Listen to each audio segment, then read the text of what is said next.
নমস্কার বন্ধুরা, আমি পৌশালী চলে এলাম আরও একটা নতুন ভিডিও নিয়ে। এখন যে ভিডিওটা বানাতে এসেছি বা তোমরা যে ভিডিওটা দেখছো, আমি সকলের কাছে রিকোয়েস্ট করবো এই ভিডিওটা তোমরা গোটাটা একটুখানি দেখো এবং দেখার পরে তোমাদের মূল্যবান যেটা ফিডব্যাক সেটা কমেন্ট বক্সে এসে জানাতে কিন্তু কেউ ভুলো না। একটা বিষয় যদি আমরা লক্ষ্য করে দেখি, দেখো আমি তুলনার জন্য বলছি না, বাট যেটা ঘটছে সেটা বলছি। বাংলাদেশের সুপারস্টার যিনি আছেন শাকিব খান, আমি তাকে নিয়ে প্রচুর ভিডিওস তৈরি করি, তোমরা জানো যারা প্রতিনিয়ত দেখো, এবং আমি এপার বাংলা দেবদা জিদ্দা তাদের নিয়েও ভিডিও তৈরি করি। এখন আমরা যেটা দেখতে পাচ্ছি, এই ফেব্রুয়ারি মাসে অর্থাৎ পরের মাসে একটি সিনেমা রিলিজ হওয়ার কথা যেটার নাম দরদ বা দর্দ। এই ছবিটা বাংলাদেশ থেকে নির্মিত হচ্ছে, কিন্তু এই ছবিটা একটা প্যান ইন্ডিয়ান প্রজেক্ট। একটা ছবিকে আমরা প্যান ইন্ডিয়া প্রজেক্ট কখন বলতে পারবো? যখন প্রত্যেকটি ল্যাঙ্গুয়েজে সেই ছবিটা, ইন্ডিয়ার প্রত্যেকটি ল্যাঙ্গুয়েজে প্রায় সেই ছবিটা রিলিজ পাবে, যে যে ল্যাঙ্গুয়েজে জনঘনত্ব বেশি আছে, অর্থাৎ 6টা ভাষায় রিলিজ। এখনও পর্যন্ত আমরা কিন্তু এমনটাই জানি, মেকার্সদের তরফ থেকে জানানো হয়েছে যে দরদ একটা প্যান ইন্ডিয়ান মুভি হতে চলেছে, যেটা বাংলা, হিন্দি, তামিল, তেলেগু, মালায়ালাম, কান্নাড় 6টা ভাষায় মুক্তি দেওয়া হবে। বাংলাদেশেও মুক্তি পাবে, ইন্ডিয়াতেও মুক্তি পাবে, এছাড়াও আরও বেশ কিছু কান্ট্রিতে কিন্তু রিলিজ দেওয়ার প্ল্যানিং চলছে। আমার এখানে বক্তব্যটা এটা, বা আমার এখানে আমার বলার কথাটা এটা যে যদি বাংলাদেশ পারে, আমাদের এখানকার এসকে মুভিজও কিন্তু সেই ছবির অন্যতম একটি প্রোডাকশন হাউস। তার সঙ্গে সঙ্গে কিবরিয়া লিপু আছেন, অ্যাকশন কাট এন্টারটেনমেন্ট আছেন, মুম্বাই থেকে ওয়ান ওয়ার্ল্ড মুভিজ আছে। 4-4টে বড় বড় প্রোডাকশন হাউসের সম্মিলিত প্রচেষ্টা হচ্ছে দরদ। এই সিনেমাটা যদি সত্যি এইভাবে রিলিজ করে দেখাতে পারে মেকার্সরা, তাহলে কিন্তু আমাদের মানতে হবে বাংলাদেশ কিন্তু করে দেখিয়েছে। অন্য একটি দেশ থেকে অন্য একটি দেশের ছবি, সেটা আমাদের দেশে পুরো প্রত্যেকটা ল্যাঙ্গুয়েজে 6টা ল্যাঙ্গুয়েজে রিলিজ করে দেখিয়ে দিয়েছে তারা কিন্তু পারে। হ্যাঁ, আমি বলছি না দরদ প্রথমেই একদম ইন্ডিয়াতে এসে হ্যাভক বিজনেস করবে, কেউ করেনি। একটা জায়গায় নিজেকে প্রতিষ্ঠিত করার জন্যে একটা মিনিমাম টাইম লাগে। শাকিব ভাইয়াকে নিশ্চয়ই অনেকে চেনেন ইন্ডিয়ার, কলকাতার তো অনেক মানুষ চেনেন, কারণ তিনি এর আগে যৌথ প্রযোজনায় কাজ করেছেন, আমরা দেখেছি। কলকাতার নায়িকাদের সঙ্গে কাজ করতে দেখেছি, কলকাতার ডিরেক্টরসদের সাথে কাজ করতে দেখেছি, আমরা কলকাতার আরও বাকি অভিনেতা অভিনেত্রীদের সঙ্গে কাজ করতে দেখেছি। কাজেই শাকিব ভাইয়াকে কলকাতায় অনেকে চেনেন, কিন্তু ইন্ডিয়ার প্রত্যেককে কিন্তু চেনেন না শাকিব ভাইয়াকে। যেভাবে বাংলাদেশে উনি সুপারস্টার, সেভাবে যদি ইন্ডিয়াতে উনি নিজের আধিপত্য বিস্তার করতে চান, যেটা অত্যন্ত জরুরি, সেটা প্রমোশন। যাই হোক, আমি হয়তো অন্য দিকে একটু চলে আসছিলাম। আমার অ্যাকচুয়ালি বক্তব্যটা বা টপিকটা এটা নয়। আমার টপিকটা এটা যে যদি বাংলাদেশে দাঁড়িয়ে আমাদেরই ইন্ডিয়া থেকে 2টো প্রোডাকশন হাউসের সম্মিলিত প্রচেষ্টা এবং তার সঙ্গে সঙ্গে তাদের দেশের 2টি প্রোডাকশন হাউসের সম্মিলিত প্রচেষ্টা একসঙ্গে করে একটা প্যান ইন্ডিয়ান ফিল্ম তারা রিলিজ করতে পারেন তাদের দেশের সুপারস্টারকে নিয়ে, তাহলে আমরা কেন নই? আমরা সুপারস্টার বলতে ইতিমধ্যে কাদেরকে জানি? জিদ্দা, দেবদা, এই দুজন তো আছেন। তো এইভাবে কেন আমাদের এপার বাংলায় ভাবা সম্ভব হচ্ছে না? হ্যাঁ, বাজেটটা ম্যাটার, অনেকটা ম্যাটার। একটা ছবি শ্যুট হলো, সেই ছবিটাকে 6টা ভাষায় ডাবিং করা, 6টা মানে সেটা একটা আলাদা রকমের প্রমোশনের জন্য একটা হ্যাভক টাকা খরচা হয়, সব কিছু মানছি। কিন্তু ওই একটা প্রবাদ বাক্য আছে, যদি হও সুজন তেঁতুল পাতায় নজন।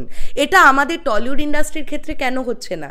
আমাদের টলিউড ইন্ডাস্ট্রিতে কি খুব গরিব প্রোডাকশন হাউস আছে? নেই তো। এমন অনেক প্রোডাকশন হাউস আছে যারা দিনের শেষে হয়তো অনেকের থেকে অনেক বেশি বড় লোক। তারা বিজনেস করেছে, তারা আজকে স্ব চেষ্টায় নিজেদের জায়গায় নিজেরা এস্টাবলিশমেন্ট পেয়েছে। এখন কথাটা হচ্ছে, কেন তাহলে তারা একসঙ্গে এক হতে পারছেন না? আমরা যদি দেখি রিসেন্ট টাইমে SBF শাকিব খানের তুফান ছবির সঙ্গে যুক্ত হয়েছেন, এবং সেই ছবিটার অনেকখানি শ্যুট হায়দ্রাবাদের রামোজি ফিল্ম সিটিতে হচ্ছে, এছাড়াও আরও বেশ কিছু কান্ট্রিতে শ্যুট হবে। মানে এমন নয় যে ইন্ডিয়ার বিভিন্ন লোকেশনে শ্যুট হলো, বিভিন্ন কান্ট্রিতে শ্যুট হবে। এটা রাইহান রাফির তরফ থেকে আমরা জানতে পারছি। তাহলে এখান থেকে ভাবো যে এই ছবিটার বাজেট একটা বড় মাত্রায়। তাহলে যদি বাংলাদেশের সুপারস্টার শাকিব ভাইয়াকে নিয়ে রিস্ক নেওয়া যেতে পারে, তাহলে কেন আমাদের এপার বাংলার দেবদা জিদ্দাকে নিয়ে রিস্ক নেওয়া যাবে না? তারা কি তাদের জায়গায় কম দক্ষ? কম দক্ষ তো কেউ নন, তারা তো তাদের জায়গায় প্রতিনিয়ত চেষ্টা করে যাচ্ছেন। আমি বলছি না যে দেবদা একা তার প্রোডাকশন হাউস থেকে করুক বা জিদ্দা তার একা প্রোডাকশন হাউস থেকে করুক, কোনো দিনও সম্ভব নয়। একা একটা প্রোডাকশন হাউস থেকে কোনো দিনও সম্ভব নয় 12 থেকে 15 কোটি টাকার সিনেমা নামানো এই সময়ে এসে দাঁড়িয়ে। আজ থেকে 20 বছর বা 25 বছর আগের সিনারিওটা কিন্তু আলাদা ছিল। তখন মানুষ বিনোদন বলতে কেবলমাত্র সিনেমা হল বুঝতো। এখন তাদের কাছে 1001টা অন্যান্য ফেসিলিটিস আছে বিনোদন খুঁজে নেওয়ার জন্য। তো সেখান থেকে দাঁড়িয়ে যদি সবাই একত্রিত না হয় তাহলে এত বড় একটা প্রজেক্ট বেরোনো ইটস ভেরি ভেরি টাফ। আর আমি এটা খুব বলতে আনন্দ পাবো যদি এমনটা আমরা অ্যানাউন্সমেন্ট পাই। আমি কথার কথা বলছি, SBF, SK movies, Surinder films, Dev entertainment ventures, Jeetz film work, 5খানা প্রোডাকশন হাউস যদি একত্রিত হয়, ভাবো তো 20 কোটি টাকা বাজেট লাগানো কোনো ব্যাপার? আর এই ধরনের একটা প্রজেক্ট তো রিস্ক নিতে হবে, রিস্ক তো অবশ্যই নিতে হবে। হ্যাঁ, যে টাকা আমাদের খরচা হচ্ছে বা মানে প্রডিউসার্সরা যদি এমন ভাবেন যে ভাই আমরা তো লগ্নি করলাম, ধরো প্রত্যেকটা প্রোডাকশন হাউস থেকে আমরা 5 কোটি টাকা করে লগ্নি করলাম, চলো সেই 5 কোটি টাকা আমাকে রিটার্ন নেওয়ার ব্যবস্থা কে করে দেবে, এটা যদি তারা বলেন, তাহলে আমি বলবো তাহলে কি আপনারা ইন্ডাস্ট্রির গ্রোথ চান না? আপনারা কি চান না ইন্ডাস্ট্রি গ্রো করুক? আজকে বাংলাদেশের মতন একটি মানে ফিল্ম ইন্ডাস্ট্রি যাদের কাছে মানে বাজেট, তাদের সর্বসাকুল্যে বাজেট খুব বেশি হলে 1 থেকে 1.5 কোটি টাকা থাকে প্রত্যেকটা সিনেমার, তারাও আজকে চেষ্টা করছেন ইন্ডিয়ার সঙ্গে টাই আপ করে দরদের মতন, তুফানের মতন একটা করে ছবি নামানোর। তাহলে কেন আমাদের কলকাতা ইন্ডাস্ট্রি পারবে না? টলিউড ইন্ডাস্ট্রি কেন পারবে না? আমার এটাই বক্তব্য যে জিদ্দা দেবদাকে একত্রিত করার তো আমরা প্রচুর ভিডিও বানাচ্ছি যে তোমরা দুজনে এক হও। আসলে এই দুটি মানুষ এক হলে কি হবে?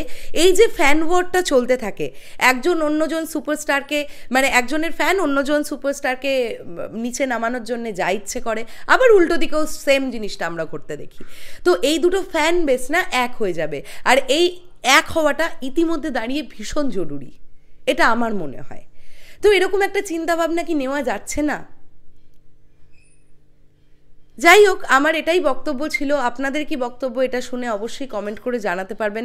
আসলে যখন কোনো সিনেমা রিলিজ হয়, সকল ডিরেক্টর, প্রডিউসার্সরা বা অ্যাক্টার্সরা তারা বলেন ফেসবুকে লেখালেখি করুন আপনারা, আপনাদের কেমন লাগলো, আপনারা ভিডিও বানান, আপনারা জানান লোককে।